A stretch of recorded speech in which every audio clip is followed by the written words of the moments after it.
You're listening to the Angry Designer Podcast, where we help frustrated graphic designers crush the industry bull and share what it takes to charge what you're worth and build badass, rewarding careers. What's up, Angry Designers? This is like a once-in-a-lifetime treat. Yes. Because while we've had both of our awesome friends here separately, we've never had like both of you guys together and on the show. And I am talking about Allan Peters and James Barnard. Hello. Yes. Hello. Look at this guy. Fun, This right? is great. This Touch is him. great. Yeah, right. Here's the craziest BFFs over here. right. Do you know what's going to be different about this? There's no delay when speaking to Australia. yeah. It's like a half-second Oh. delay. It's like, it's so annoying having to like wait for that little second. Yes. And- Yeah. And I can actually have a comfortable conversation. It's more like suspense. Yes. It's like you almost have to think for a second. Yeah. Before you answer. No chance to respond to your questions. No chance today. Yeah. Oh shit. So the one thing I have to say I noticed, while meeting you guys, Yeah. you're both so fucking tall. That's what he said to me last night. The It's tall first and thing he I- said. Yes. I feel like You I wear my guys hat up actually there. Yeah. I think we need to measure. I think you guys Yeah. need to stand up. Back to back. And let's Oh, just he's see. Here we go. This is embarrassing. Here we go. Let's see. Let's get this Hold on on. camera. Here you go. Hold on. Yeah. Like inches. You know? Oh. Oh, not by much. It's dude. Oh, wait. Oh, wait a second. What's the ruling? What? James is like Yeah, Barnard. I think Yeah. it's Bernard Like- by a hair, like literally. half an inch. Yeah. He's got Yeah. me on the logos, but I've got him on the fucking height. Right? Yeah. So Brilliant. So one thing I can say that obviously in Canada we're just the people are short. Yeah. We're This just year we tiny. gotta, Yeah. like Yeah. across the seas in the U.S. Yeah. Well, we can't say it's the cold because this guy's probably in a colder environment than we are. Yeah. So, So you guys can be like from more different places. From like like your business models are very similar, Yeah. but I mean, Cole, Minnesota. Aussie, Beautiful. but your Honest. market's still Touching hot. global. Yeah, well, that's because they don't pay any money for graphic design in Australia. So I have to reach a bit further afield and start dragging in some American clients to my business. Otherwise, it would be hard. It'd be hard to make a living.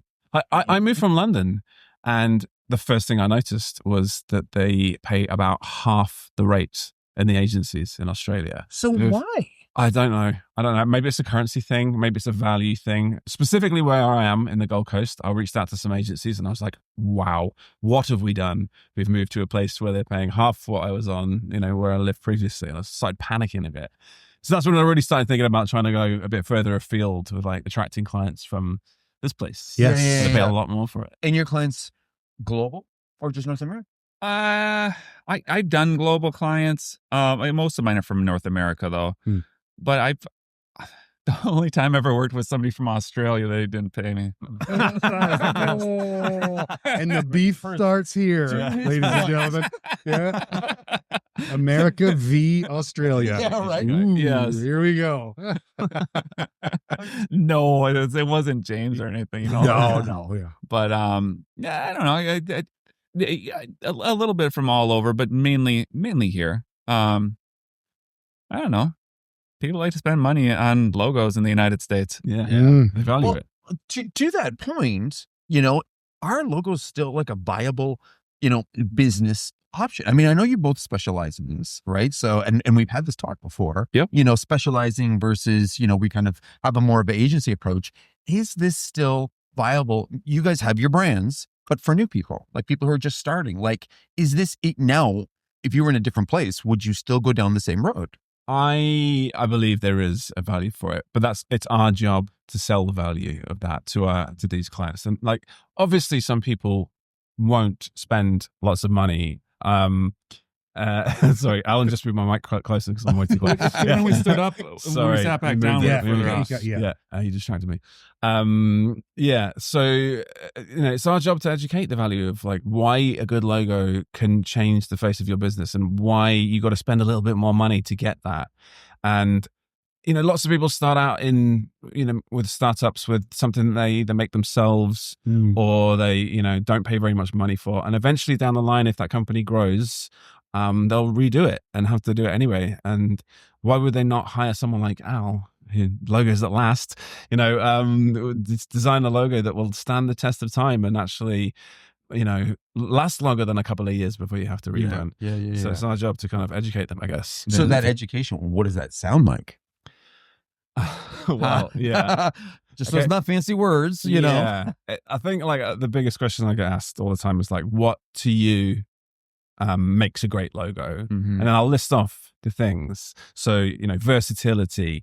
Does it work well in one color? Does it work well on a small scale? Are you proud of it? Is the biggest question. Like, are you Right. proud of the design? It's the face of your business. The first thing that people see when they come to your business. And does it inspire trust? And if you can't answer yes to any of those questions, then, you know, you need to try a bit harder. Yeah. Yeah. How do you educate, Allan? Well, to answer the question, like from the beginning, it was like, do these kids, like, are they stupid to go into logo design right now? I don't think so. I don't think so. And for this reason, like, go into a Costco, do a 360, and look how many logos you see. Right. Yeah. Go into a Super America or any gas station, do a 360. How many logos do you see? Go into Times Square, do a 360. How many logos do you see? There's a good lot. point. There's That's a heavy. lot of logos. Yeah, no shit. And all those companies, every time they're getting their new marketing director, they're like, you know what we need to do? Yeah, new logo. Get a new logo. Yeah. Yeah. And that's not always the case, but that happens quite a bit. And there's always new companies because so many new companies fail, you know, and it's like it takes a while to get something developed, and everybody wants that success. And I think more than ever now, people see the value in a good brand. You see it all the time with like whether it's, you know, TV shows or celebrities. You know, a brand is more than a logo. It's like everything that gets poured into it, right? Right. And so they're seeing the power of that good brand, but then the brand identity, the visual, the logo itself. But like, what is it, like the Louis Vuitton pattern? Like, how iconic is that? Yes. And can it stop you? Like, if you see this logo on like the FedEx logo from 3 blocks away in downtown New York during a rush hour, you can identify that truck at a glance. It's a great story. And people are like, I want that. And so, yeah, for sure. I think there's thousands and thousands and thousands of, probably millions of opportunities on this planet for logo design. And I think right now is the best time ever to get into it because in the past, you'd have to like work at these agencies, work your way up. You're kind of in the shadows behind the scenes, where now like a dude like James Barnard here can make videos that see millions of people. I mean, you have to work your way up to get to that point, but he's world famous now. Yeah. He's world famous, and he's getting clients. Design conference famous. I'm not. He's getting there are so many people, I bet you, James, that you like probably walk through Seattle and people would be like, "You're James Barnard." Yeah. Holy cow. Yeah, I think dude, so. I got stopped at Costco the other day and they're like, Allan Peters. I was like on the phone. I'm like, the guy's like, he's like, yeah, fix some logos, dude. That's amazing. And I looked at the day before I was at a restaurant. Somebody like these things. I'm not like, oh, look, fucking Allan Peters. Look at me. It's not that. It's just like you don't need to have that giant agency backing. And if you know how to use social media and you know how to market yourself, which you can learn online, you can learn it all on social media. You can build up that personal brand and you can start a business at a young age. And I know kids like Riley Cran. You ever hear of Riley Cran? He started this font foundry. Yeah, that's right. Called a type foundry called Lost Type. And Lost Type was like these free fonts, and they were used on unless you use them on like big brands and stuff like that, then you'd have to pay for them. And they're on like Bud Light ads and billboards all around the country. And this kid was homeschooled, and he was doing this when he was 19 years old. 19 years old. And the guy was this kid. I was working at Target. I was at like around 29 or 30, and he's sending me, this is back in the day, AIM instant messages. And he was like, because I had that post on my website.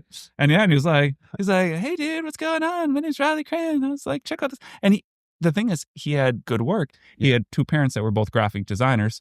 And so he one of his, you'd love this, his dad designed props for movies. All like the fun job. logos in the background. That's my dream job. Yeah, I know it's your dream.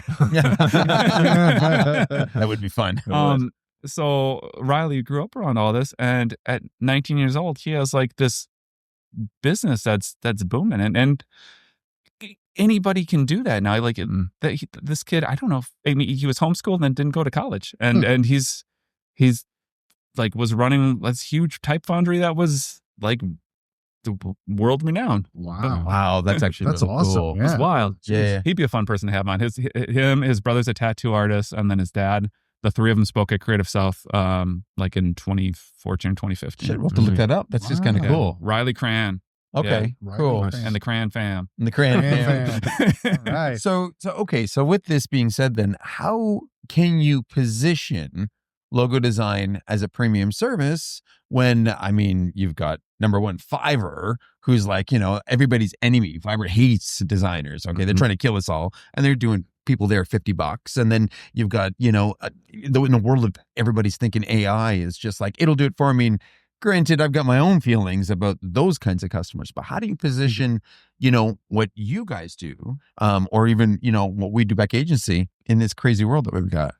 Do you want to? I mean, there are always certain types of clients that are just not willing to spend that budget. They've already got it in their mind what they want. Good answer. Like, I don't want to call my gym out at the minute, but the owner of the gym the other day, okay, he starting a new side hustle. He goes, dude, check this out. And he showed me this logo. And he goes, all I did was type it into ChatGPT and it came out with this thing. And I was like, Oh, yeah, exactly. it's like, oh God. You don't It's know got how that hurts me. bodybuilder with 3 arms. Yeah. I looked at the logo and like it served a purpose for him, I guess. There were all sorts of issues with it. And this is a part of it, okay, is that Yes. like you come to the expert to stop these issues affecting you down the line and to get the design that you want from the start of your company. So you're like running with what's the expression? Like you're hitting the ground running. Yep. Okay. So you're not having to worry about this down the line. That, nothing's going to stop people going to places like Fiverr and these, race to zero websites. It's our job though to convince them that the value of a great logo is more than $5. It's worth this, it's worth that. And then for me anyway, it's once we've got them in the door with the logo, it's about upselling services on top of this. It's about creating a visual identity, not just this one mark. So have you thought about where this is going to go? Have you thought about what you might need in terms of like marketing collateral? So then there's always extra budget we can kind of squeeze out there. Right. But yeah, it is difficult. People will, unless you educate them on the value of it, they're just going to go to the cheap option. And it's our job to stop them from doing that. Yeah. Yeah. Do you think it's easier to just find a customer who values it more than trying to convince somebody who obviously thinks AI can do a great job at their plan? I mean, well, half of my leads come through people finding me rather than me finding people. Very cool. I'm using my platforms to educate on these issues. Good. So when someone's coming to me now, they're already kind of gone They're through the aware. funnel. They understand a bit about Right. like what's involved and potentially the value of what they're gonna Yeah. what it's gonna cost. Yeah. So there's no surprises really when they've got to that point. Yeah. If I'm like cold calling someone though and saying, "Oh, your logo's kind of crap. Do you want to upgrade it a little bit?" That's a different conversation. Yeah. Fair. So yeah, I don't tend to do that. But yeah, that gym owner, I was kind of mortified when I saw it, And and does he he- could see it in my face. You know what I mean? I was like, And he knows what you do. Oh yeah, exactly. Oh, he does. Yeah, but he didn't. But he approach was me. like, he was like, I can't afford you. The It's like, balls. so, yeah. But next time, just Hey, throw John it my Lennon, way. I got this song I wrote. Like, Yeah, exactly. You know what scares me? So there's all these logos that were like, they weren't great, but then later on the company is successful, like the original Google logo compared to the current Google logo, right? Right. And then like somebody awesome comes along and they're like, okay, I will try and make better what you started with. And there's a lot of logos like this out there. I'm thinking 10, 20 years from now when all of the companies that were like, I'm just going to get a logo done with Chat GPT. I see, And I see they where have you're to going. get their logo refined. And And James and I- trademark checked as well, making sure that nothing's being plagiarized using ChatGPT, which is Right. sourcing Right. designs from other From- people. yeah. Surely there'll It's be got to some be issues pinching there. from something. Yeah. Yeah. Interesting. That's actually an interesting point that you got there. I mean, we do a lot of work with tech startups, Mhm. but not at the startup stage. Right. Right. And I think that's the key here. Like we wait till they're, they're graduated to a tech grown up, we call Right. it. And then there's generally a big mess in place, like Right. shitty Fiverr logos, Yes. horrible messaging across their, website and their PowerPoints, and everything's different. Yeah. Yeah. So there's a new appreciation because they realize they now have to kick it up a notch. They're Right. taking, so this might almost be doing us a favor. Yeah. In that sense, saying that, these companies, by starting off there, like your gym guy, Yeah. Mhm. right? Who knows if he's going to end up, creating a $100 million company Yeah. with a with AI generated, shit-ass logo. shitty Yeah, logo. yeah. Prove us all wrong. Yeah. But there's going to unlike- come a point where he will be able to afford you, Yeah. and then Yeah. it's a sense of pride. Yeah. So, Yeah. is it possibly just then hitting companies at the right time in their journey? Yes. A lot of my clients are exactly in that boat. Yeah. If someone who has used something off the shelf or something they did really quickly and they've grown and expanded, but they always get to a point where they become ashamed of their logo. Oh. And they put it on Oh, a business see? card, Yeah, and yeah. then they're like embarrassed to, as the stakes raise in their company, and they're dealing with more and more higher profile and high paying clients, and that logo suddenly is getting a little bit awkward when you're handing over a business card and it looks pretty terrible. Right. Like, oh, we need Yeah. something better. We need something that really represents us. Yeah. And yeah, a lot of my clients are like that. They're coming to me at that stage wanting to Yeah. upgrade. When is they ready to upgrade? Yeah. And you're right. They're more proud of it now. Yeah. Yeah. Yeah. Huge. Yeah, they're grown up. Maybe it's Yeah. the whole Yeah. maturity thing Yes, kicks yeah, in, yeah, right? Yeah. Or maybe they hired a creative director internally or something, or somebody with a level of taste and understands the Mhm. difference. Sometimes that's that. Have you ever dealt with a creative director who almost seems like they've helped the company take a step back? No comment. I know that. I'm not answering that. Shoot myself in the foot. Let me tell you about my client that I hate. Yeah, that's probably. Yeah, all right. Yeah, don't do that. Oh shit, that's funny. Just start burning bridges left. Yeah. So we all know the answer to this. Yeah. All right. Well, then how can people sell the value, the ROI on upgrading a logo, upgrading their brand? Like, this might be a really obvious question, It's but tough, isn't it? at the same time, I'm not sure a lot of our listeners would even realize how to do this. Yeah. Can I answer that one? So I'm working with a guy at the No. minute. Allan. No, well, I know you follow Chris Stowe and you're Yeah. reading all that stuff constantly. Right. You're on it. I'm dude. working with a guy right now. His name's Rob O'Rourke. He's like Okay. the sales funnel guy. Yep. And he got me to do this on my website. He loved the fact that I had testimonials on my site, Yeah. of all these great clients. It's like, but what did your logo do for their business, really? I'm like, it's hard to put like a monetary or a value-based figure on like what a logo or a good brand can do for a business. Right. So this is great. I had a client who I rebranded, and then he went on like all of their news articles and found out that they raised $6.8 million in seed funding Oh, shit. after they rebranded. So all he did on my website was to say, instead of putting the client name underneath, he put client name, raised $6.8 million in seed round. And it just suddenly upped the stakes of what this rebrand may have done. Now, I didn't personally have anything to do with helping them raise all that money, but did that happen after they rebranded? Yes, it did. So, Yes. it's Yeah, a way of phrasing it. Some people might find that a little bit icky, but I think that's okay to say, just showing the quality of the company that you're now working with and what types of clients that you're dealing with. There is something true to this, and not in the same lines. Mm-hmm. In the past 26 years of business, we have a very similar kind of clientele, as you know. We're niche, yada yada yada. Mhm. We've had 18 customers be bought out Really? in the past 26 years. Congratulations. Right. And it's like, and so there's some truth to this. I'm not saying it's only because of what we did, but I think it's what we started. Right. Yeah. And that's Right. what I've noticed is once you help a company rebrand, once you help them identify their messaging, their position, the whole company rallies in the same Yeah. direction. Yeah. Right. And that's one thing. I mean, we now put that in our pitch deck Yeah. that we let people know That's that, awesome. we've been in business this long and this is how many of our companies have been acquired, Yeah. sold out. So there's Mhm. something qualitative not provable, but yeah, right. that we Yeah, have yeah. a part of, and it is part of that process. But you do need to be selling the value of what you do rather Yes. than what you do. You're selling holes in wood, not drill bits, right? Right. So, and that's Right. a hard thing to, determine with a branding project like that. Return on investment, Yes. to actually put a figure behind that. It's a really difficult thing for a client to do.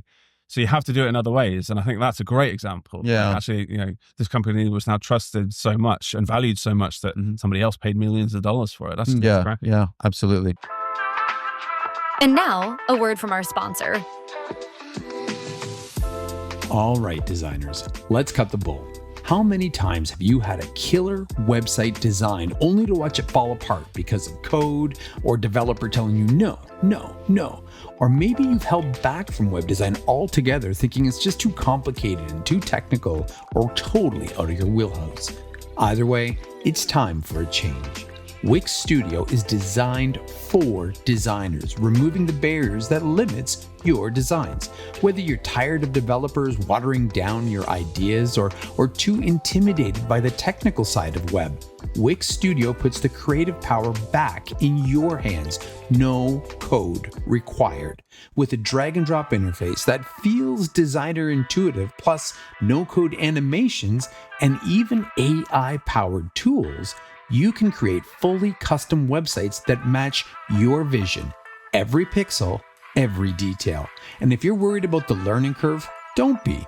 Wix Studio is designed to feel as intuitive as your favorite design tools. Some designers here even say more so. That means you can jump right in and focus on what you do best, designing badass, brand-aligned websites that'll take your business to the next level. So whether you've had enough of developers holding you back or you're ready to finally step into web design, check out wixstudio.com and take control. That's wixstudio.com. Go and take back web design for graphic designers. I think brand equity, it is a really powerful thing. So like, let's say you start with that Fiverr logo, right? And you have that Fiverr logo, like the first Google logo. First Google logo. That's not a Fiverr logo. And the lady is actually pretty famous who designed it. So I'm Careful. not, yes. The first Google logo, it was like, it had like drop shadows and it was True to the time. Skew there homomorphism. was a lot Yeah. of stuff going on. Yeah. A lot of Photoshop trickery and fun. Well, as much like when that changed, it got rid of so much friction. I made it easier to reproduce. It was sans serif, right? It looked more modern. It could be flat one color. It like you could just make it like a light gray and it function that way. You can add stamp it in concrete, die cut it, do all the things you need to do, right? But I'm guarantee you there are a lot of people at Google when they rebranded that were like, "What are you doing?" I hate the new one because they had so much. Yeah, the nostalgia is a powerful drug. Yeah. And the word we always use for that is brand equity. It's like it's nostalgia for a brand, right? Yeah. And it builds over time. It's like you're filling this glass with, and you can't buy that. You can't buy 20 years of brand equity and just buy it through a media buy or something like that.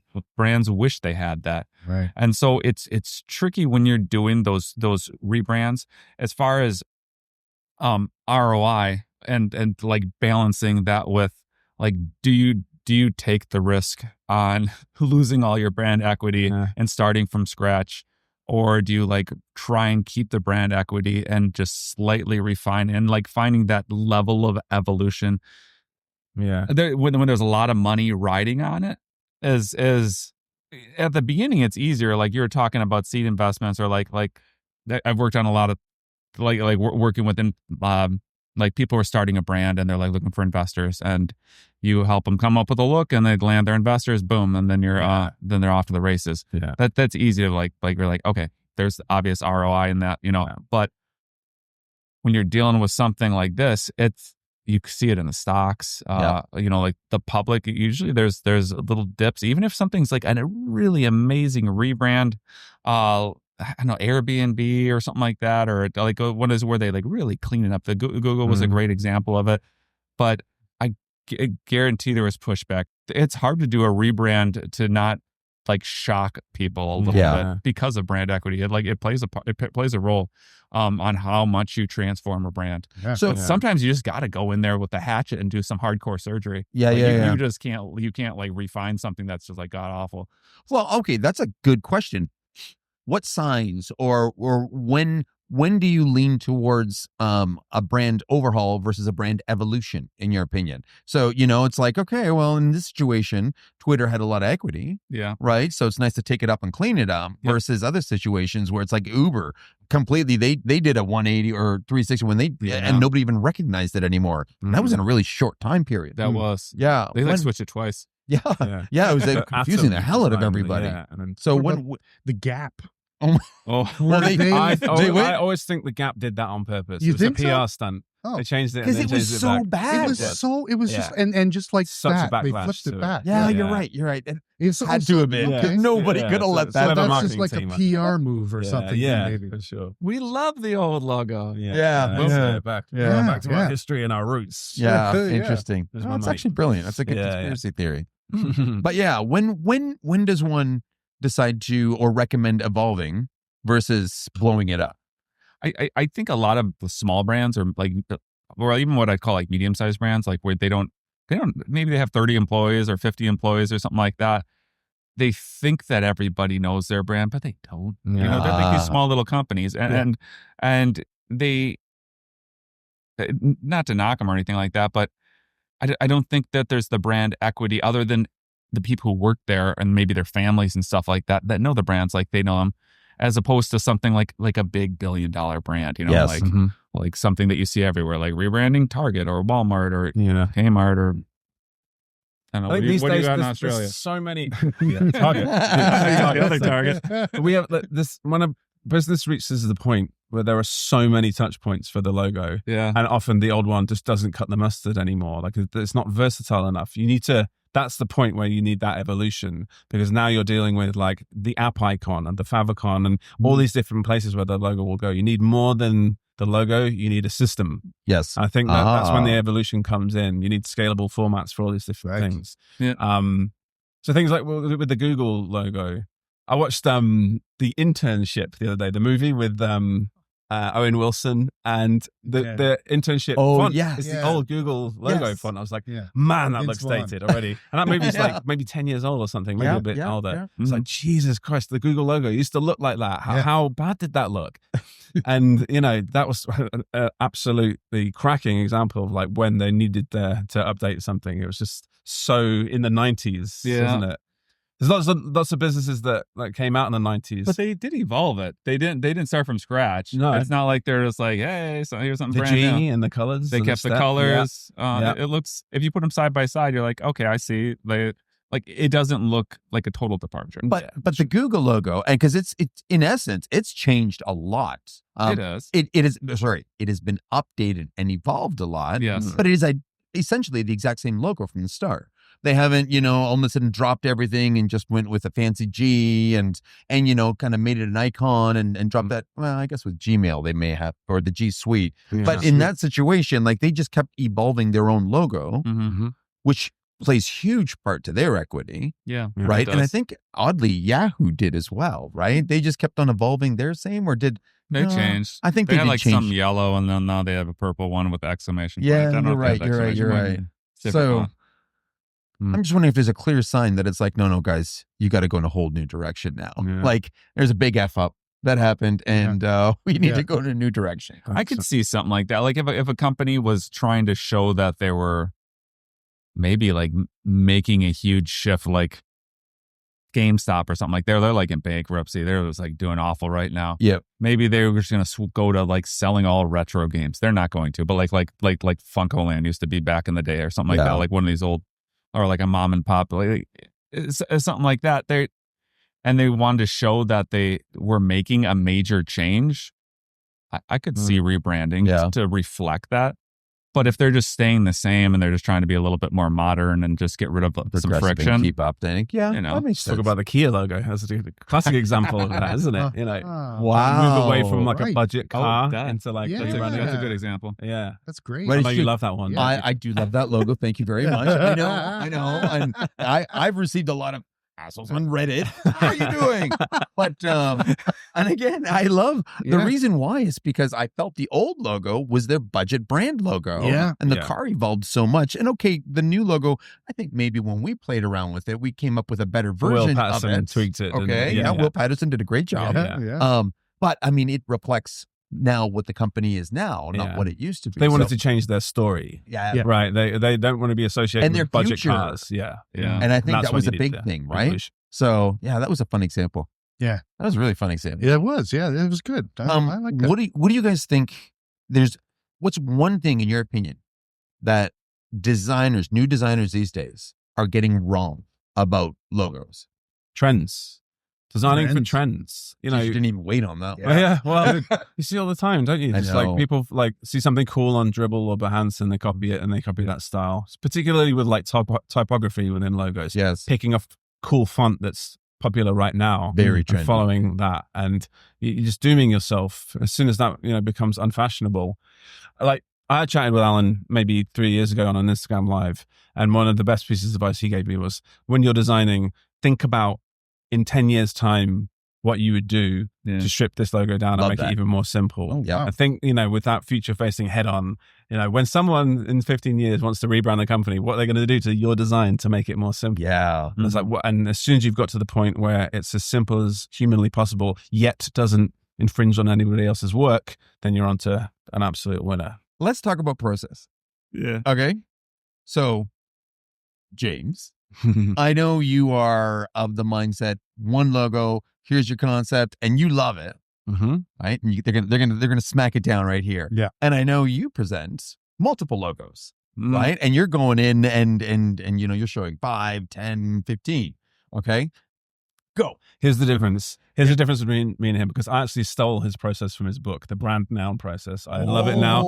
I use it all the you time. heard it here, but folks. there's a difference in that I think you present 9 or 15 sketches. 15. 15 sketches. It's ridiculous amount of work. Like, how do you do that?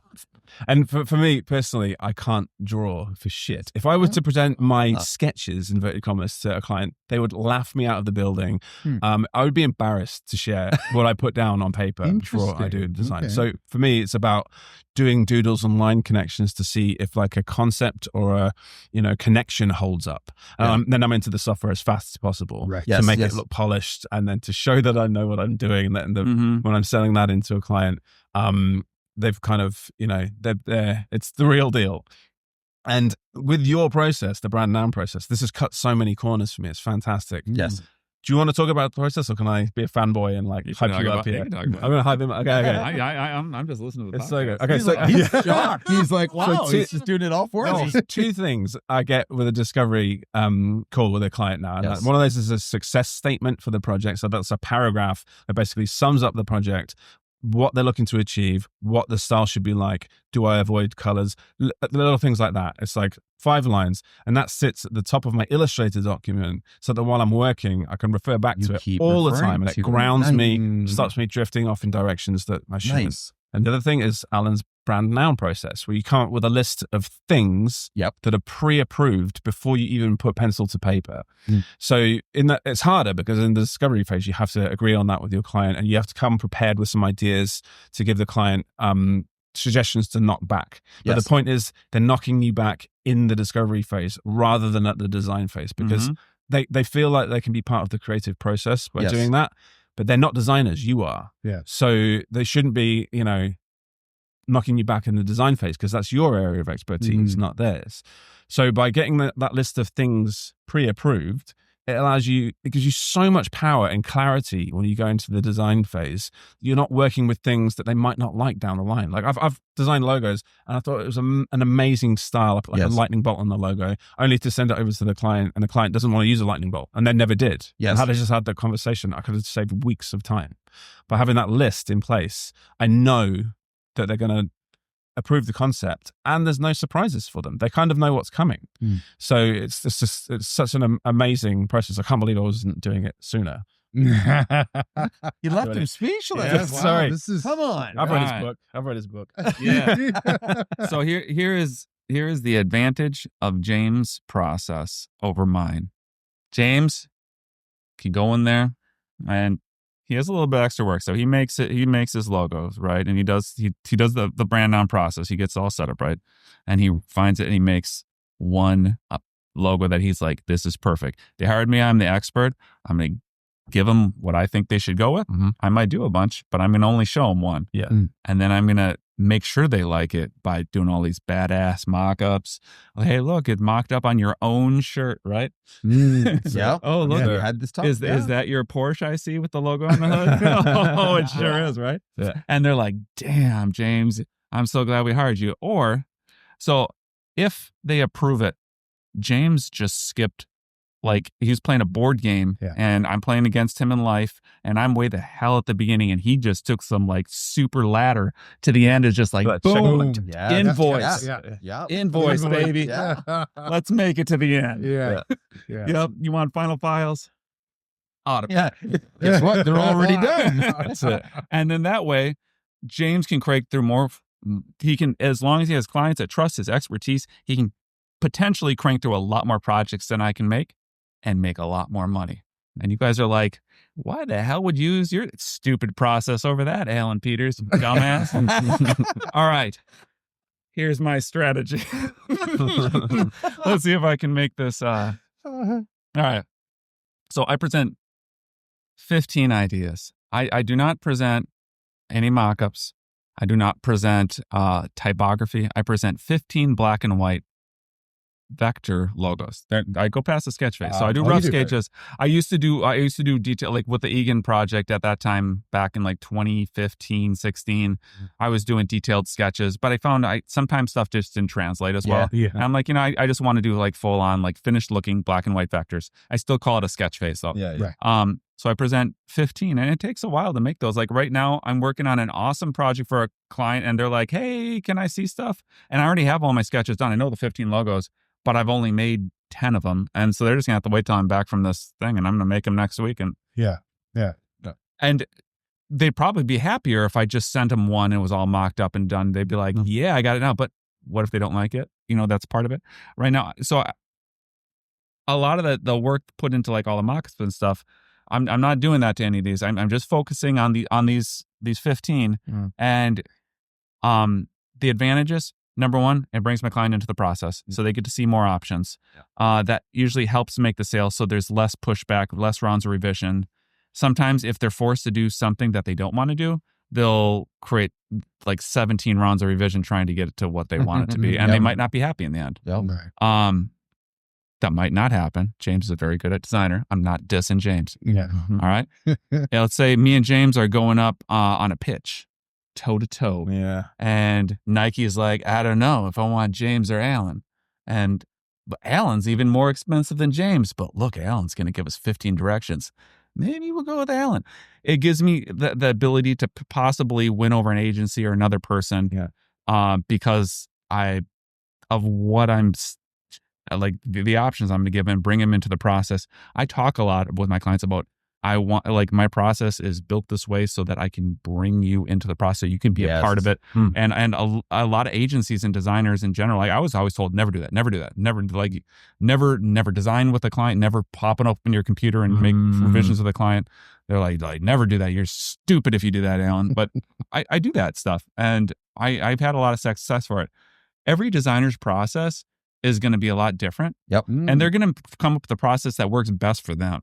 James looked to a lot of different designers probably and read a lot of books and stuff like that and has tried a lot of different things, a lot of trial and error. And he found the right thing that worked for his, like what he likes to do, what makes him comfortable, what makes his business run well. And for me, I probably could make more money doing it James' way.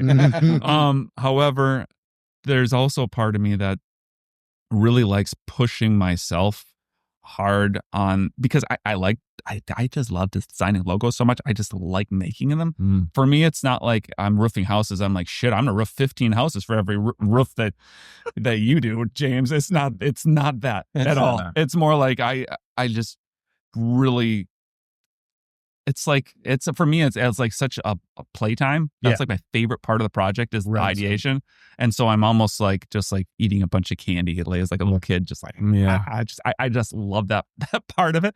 And it I end up creating better work because of it for me, for my process. Yes. Yeah. So I guess that's a really long answer to say that I don't think either of us are doing it wrong at No. all. Yeah. Absolutely And- not. It's And in the end, James is going to retire before I am, and my wife's going to leave me. Because of this 15 sketch process. Just kidding. I think when you do like 15 versions to a client, that blows my mind. yeah, that's 2 questions for you. Okay. So Yeah. the first one Yeah. is how, within those 15 designs, Yeah. are you 100% proud of all of those designs that you're putting out? If the client chose the 15th worst one, in your opinion, Yeah. would you feel pride in that project? All right. Or would you try and convince them on another one? So, okay. When I do this, I do like 150 sketches, 150. I know. And then I pick the 15 that I like, and then I make them. yeah. Yeah. And usually like 12 of them are good. And usually, or maybe 10 of them, and 5 of them suck. And I'll see it afterwards. I'll get them all done. I'm like, well, I can't present that. Yeah. I don't want to pick that one. Yeah. I know they'll pick that one. So I'll Yeah. just Yeah, roll those off Murphy's to the Law. side of the Yeah. art board, and I'll keep trying to better them. I'll be like, can I do better? Can I do better? And I'll push myself up until my deadline with my client. And then that's what I'll print. I'll give them my best. Mhm. At the end of the day, are there going to be some that are better than others? Yes. Mhm. Are there going to be any that I'd be angry or like upset about that if they're picked? No, I won't. I'll push off the client even if they're like, if we got a deadline. I'm like, I'm not there yet. Yeah. Okay. And it's really important to me to have that. It also, then I never ever just send a PDF. I'm like, here you go, pick one. Mm, That you would end up with a client that's like, well, I don't know what I'm even looking. There's so much here. It's like information overload. However, if you present it and you have a process to your presentation, we're like, I did this and this and this, and that led me to this, and then these, and then the inevitable solution is this one. right. So you're talking those designs through with the client on a call, explaining them all and going through. Yep. Steering them, okay. try and steer them to the right one. That. Yeah. I don't do that. Yeah. I've found that when I present something and I do all my markups in this one PDF presentation, I send it over. The etymology and the rationale is inside the presentation. But I found that when I'm on the call with the client and I'm showing the logo and they don't like it, the feedback isn't honest because I'm staring at their reaction, Yes. seeing like if they hate it or not, and they're not comfortable. And also, I want them to sit with the design for at least 2 days. Huh. Because Interesting. change is jarring, you know what I mean? Especially if it's a rebrand and you That's a change good the point. face of their company, they need to sleep on the design. Yeah, yeah. The client sends me feedback within like the first hour. That's a massive red flag. Yeah. They haven't considered it. They're knee-jerk reacting to something that they've just seen. They need to sleep on it a couple of times. Yeah. That PDF presentation gets sent over. They have their knee-jerk reaction. They calm down, they sleep, they think about it for a little bit. And then the feedback that comes back is more honest. It's more considered. Then we get on a call and we'll have a chat about it. And then I can kind of start defending my work if I think their ideas are rubbish. I'll actually like talk to them about it. But within those 15 that you present, there's one thing to be sure of, and that they're not going to reject all 15. Within 15 options, they're going to like one of them. Right? Yeah. So you kind of are genius in a way. I haven't picked 3 of them. Right? Yeah. And kind of develop them out. Oh, okay. Almost develop them out. guaranteeing Interesting. that there's something there for them by giving them that much choice. Yeah. My question is to you, how long is that first lead-in process from an end of the discovery call to presenting the 15 designs? I usually ask for 6 weeks, and I've started to ask for more. Okay. I've asked That's for a long, 2 to 3 months now because Right. I'm like it started because I've been just taking on more projects, and so I'm trying to really be realistic about it because I'm like I'm not going to have that done. Are you working on multiple Yeah. projects at the same time? Like they work parallel to one another? Yeah, I'll work on up to like 6 projects at once. Really? Wow. So I'll like to have see, some designers work in like notebooks and stuff like that, and like beautiful sketchbooks. I'll have just like printer paper on clipboards, and I'll for one for each project, and then I'll print off my brand nouns in the corner small, and I just have sketches going, and I'll get bored with one, I'll flip And over then do move another on one. to something else. Yeah. Yeah. Or work on like, oh, okay, I should probably make all those like final logo files or whatever that I hate doing. You know, like do that, and then like I'm like, okay, too much of that, and then back to the Back the to logo sketching. sketch. Yeah. Right. Try to balance it out. Yeah. So one Okay. time, I was working on City of Shoreview, and I'd love to show you this. I have them on my computer. I can show you but I don't have it in my book or anything like that. They picked a direction. So I presented 15, and they picked a direction that was pretty bad. It was pretty bad. I shouldn't have presented it. Yeah. And Murphy's Law. Yeah. yeah, and I was like, dang. I'm like, but I wasn't gonna let it. I wasn't gonna let it end there because I knew Yes. there was potential. I just had done a crappy job putting it together. I knew there was potential in what was there, and so it's just like that. That's the final one. Yeah. Well, that's a great one. You want to see what it, like the one that they picked though that turned into I That'd be sat cool there. to see. Yeah, but Yeah, I'll show you both. Yeah. But it came a long way. It looks exactly the same. It's still 3 trees on top of river, Yes. or like those ripples coming in. Mhm. But this is like geometric balance. It has those. All of a sudden, it has like these like arrows, Yes. and it has everything's pointing your eye inwards. The ripples are going up. The arrows are pointing down. Yeah. Everything's pulling your eye to the center. Yeah. That's cool. There's I'm just at the end of the day, I try and make every project my best project, Yes. and I'm not gonna let's say like they pick a bad one, and they will force it to be bad. God, I will fight tooth and nail, not negatively, but like I will Give them their deposit back. I'm not gonna fire the client, Yeah. but I will work so hard to try and make it good. Yeah. Just to try and make, because even if I don't put my portfolio, my name's gonna be attached to that, and it's got to be high quality. Definitely. And that's one of my favorite logos I've ever designed. That's beautiful. It is. It's Yeah. a beautiful logo. Yeah. Isn't that funny? It started out as like you're hated. Yeah. Now It it's was one the of your worst. It tops. was the worst one out Isn't of the that funny? 15. Yeah. Really? Yeah. Yes. So there's still room, like wiggle room within your process to get them in the right direction. Right. eventually. That's why I call that black and white 15 vector. That's why I call it sketches. Yeah. Because I'm like, It's there nothing is final, room yeah. for improvement Yeah, on yeah, all that's of cool. these. Oh, okay. 6 And weeks is a chunky amount of time.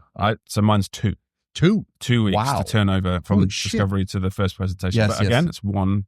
And you're Concept. overlapping projects as well. Yep. Yeah. Yeah, I usually have about 3 or 4 running. Yeah. So I'm waiting on feedback from one project. Another one is Yeah, absolutely. work. Same deal. You'll switch if you get hit a but wall then on one. with Allan's, it's so much better because you get bored on a job and you have creative block and you need a break. Yep. But you still got to work. Switch Yeah. to the next one and move over. Whereas me, I go for a walk and I'm like, got to come back from my walk and carry on with this With the same- logo project yeah, again the same yeah. one. and Okay, try and yeah. feel inspired again. Yeah. But 2 weeks, I feel is like a good amount of time. It's 14 sleeps. Yeah. You don't believe the work you come back to after having a nap. yeah. You can tell that he's Hate used your to own kids, work. right? That's right. It's only 14 sleeps. Yeah. So Christmas. So Yeah. how important, in your opinion, is the personal preferences of the people that you're creating these logos for? And where I'm going with this, believe it or not, about 20 years ago, and we joke about this, I had a customer ask me to put a duck in his logo. No, nothing to do with his business.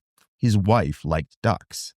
And Just not. so we had to take this ridiculous request. We made it work, Yeah. but it made no sense.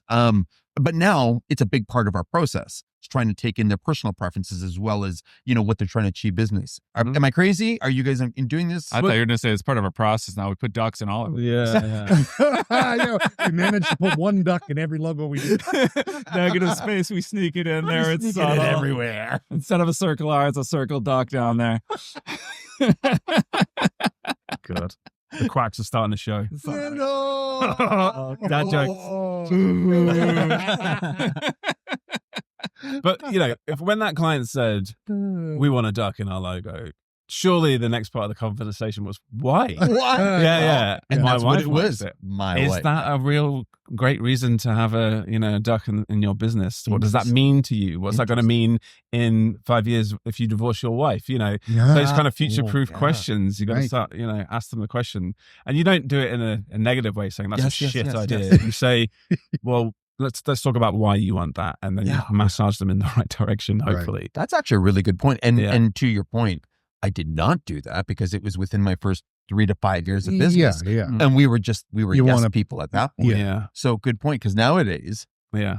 if somebody asked me for a duck, I'd be like, what the fuck? Yeah, it just doesn't Right. work. Interesting. Do you take it at all, like into consideration? I always try and remind the client that whether I like something or they like something isn't the most important thing. It's whether that target market's going to like it. Yeah. If it's going to move product, if they're going to make money, because that's Nice. at the end of the day, that's what we're trying to do. Yeah. Right. And strategically, does it make sense? Your logo for Nike logo doesn't have to be a shoe. Yeah. A duck is kind of. What are the three things you're looking for, right? Is it memorable? No. Is it unique? Is it gosh, what's the other one? Iconic. I know. No. Memorable, scale? unique, and no. I have different ones. Mhm. Sorry. Is it memorable? Is it unique? Times. Is it? Stop talking over the top. of me. Sorry. I keep losing it. I almost had it. The biggest fan. I know you. Simple, memorable, unique. Did I say that? Yeah, okay, that's did it. I There you not go. say simple? I said simple and you said no. No, I was talking to him. So he was like scalable. Does it gradient? Oh, Yeah. no. There's all. Those are the three I always look for, and a duck is memorable. Yeah, I guess you do Well, it. Yeah. It might over time become associated with it. Is it unique? It's sure is a lot. It's not a circle logo. It's not like it's not so simple. But maybe you guys illustrate a really simple duck. I don't know. Well, back then it wasn't very simple. It, Yeah, was was very, it? it It was looked like very a hunting logo, and it was for like a tool and die. Brilliant. So it made no sense. Wow. Regretfully.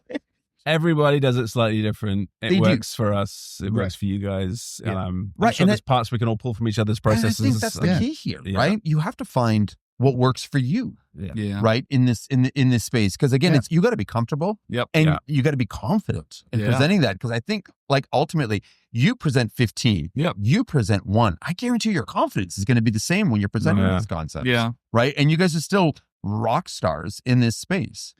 To me, it sounds like you love drawing. You're not so much sketching. Yeah. So your process sounds like this is what you were like, Plays to his really, strengths. really like. Yeah. I went to Whereas yours is the same, college but you know, with a without major the in drawing. drawing. That's what I wanted to Was do it? for a Oh, living. shit. There we go. Yeah, Okay, and then so, I yeah. switched to design. I kind of was like, whatever, I'll sell out. I want to make money, Sell out. Yeah. and so now I'm making logos. Yeah. Yeah. I really like I've always liked geometry, math, and drawing. Mhm. It And- shows in your logos, Yeah, actually. yeah. Yeah. Totally. Yeah, right? Yeah. Yeah, and it's just things that I've excelled at since I was a kid. So Yeah. Yeah. So Nice. that's, yeah. I'll tell you a funny story. Yeah. Yeah. I was working on a logo More project. funny than more than words. Nah, you say. don't- Yeah. Cut that bit out of the edit.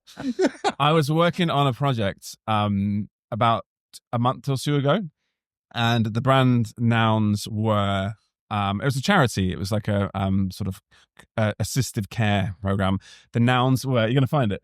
The nouns were leaf, hand, and a couple of others. Okay, and I found this great design where I drew the 4 fingers, and within the center of the design, I made a leaf shape cutting in like very, very simple geometry. Cool. Yeah. And it was like the leaf was in the palm and the fingers stuck out. And I was like, I've seen this somewhere before. I can't work out. And I Googled it and I was like, it's not coming up. And then I was like, oh, God. And I went to Allan's book. And there it was is right there. Almost exactly. I had almost exactly recreated this design. So I think all I did was like, I cut that bit in half, didn't Yep. I? And Yeah. that was round.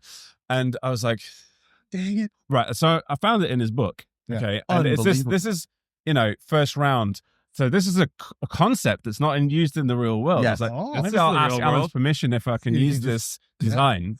And I called him up. I was like, I'm working on a project. Check this out. And I was like, I came up with this organically, I promise.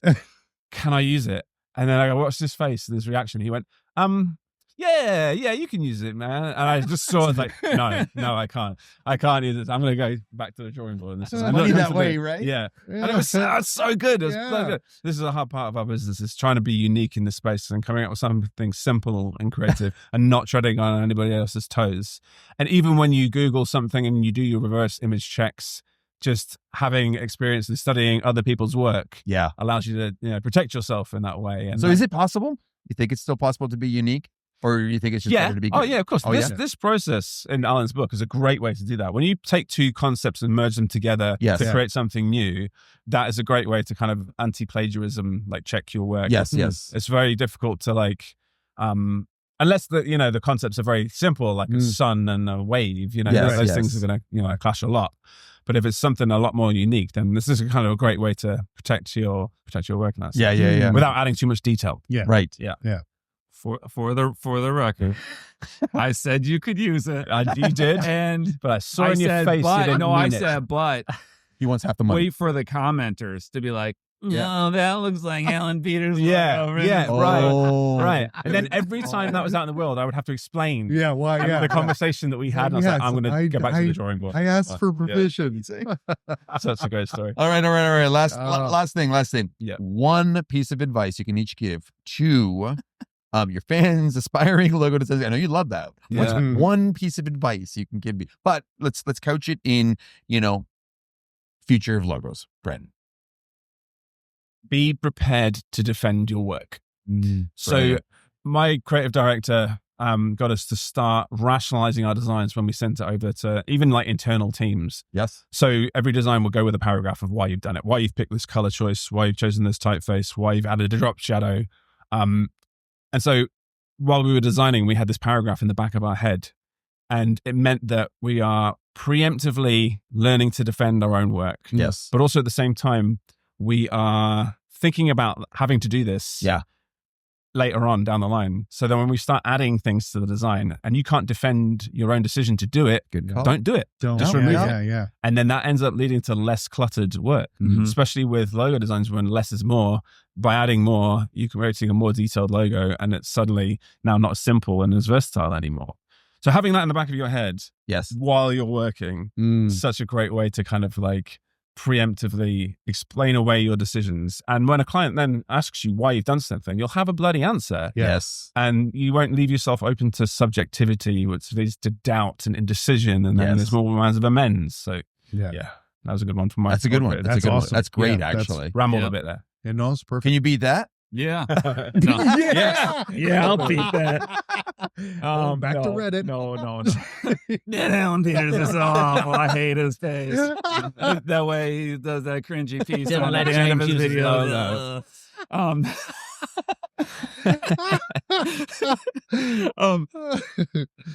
My little bit of advice: take a leadership role in your with your clients as much as possible. Obviously, you don't want to piss them off, but if you can, your client does not want to lead the project. They don't want to be the creative director. They want to trust you. They came to you, especially if you're independent like James or I. They came to us because they're like James' work, or they liked my work. You know, it's like they're going shopping at the mall and they're like, hey, I want to go to that Allan Peters logo store because I like the logos they make there. Right, I want one of those type of logos. Yeah.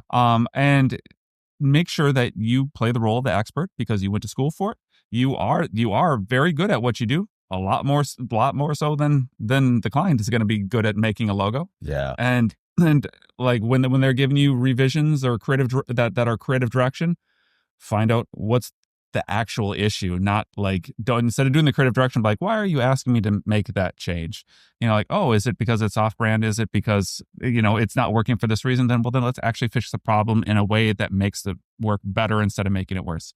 So yeah. What's that?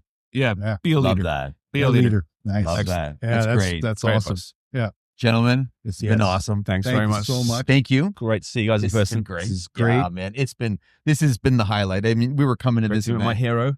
He's like, Don't forget Sean. Don't leave Sean. Sorry, dude. Well, I did it. what a jerk. What a jerk. Words can't explain how I feel. Brought it back. He's already Damn it, planning you're never gonna let me live that the down real. now. I'm sorry. It's a difficult song to play, so I'll give you that. It's really not. Yeah. It's good with the ladies too. My wife is going to listen to this. Oh, Be yeah. careful. Okay, yeah, come on. All right, everybody. Yeah. My name is Massimo. My name is Sean. And you are? James Barnard. And And you my are? name is Allan Peters. Stay creative. And stay angry. Peace.